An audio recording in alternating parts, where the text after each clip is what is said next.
Hello guys, কি অবস্থা? নেগো আমার কিন্তু খুব ভালো। আজকে ভিডিও বানিয়ে পরে আজদুল কইলো ন ভাই বড়া খাই গিয়ে, আসলে ওরা বড়া খাইবে নিয়েছিলাম, আমি খাম না।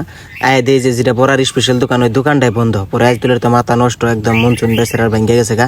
পরে কি করুম আর উপায় নাই, ওবার যাই বললাম। পরে সাহিল ফোন করছে, ভাই কন্যা শোনা শুনছে এক কার্টন আন্ডা নিয়ে গিয়ে। পরে গেলামার লগে গেলামালের দোকানে আন্ডা কিনবেন নাকি? পরে তুই আন্ডার লগে কি কি জানি কিনলো, চেনি ডাল। পরে তুই কইলো যে ভাই আইসুন যে তুই কি খাইবেন নন খাওয়াই।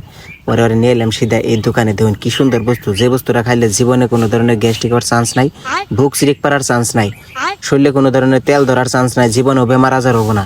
এটা খাইবেন, বাজার আইবেন, এনে আগে এনে খাই নেবেন। এনে খাইতে খাইতে দেখুন পেটটার অবস্থা কি করে হালাইছে। আমরা কিন্তু আসলে এনার ভূগোল দেওয়া যায় না। পরে ডিসিশন নিলাম যে আমরা দুজনে এনে খাম। আসলে এনে না, এই যে এনে ওই যে 5,000 ধলা ধলা দেখতেছে অন্য দুজনে এনে দুইটা খাইলাম।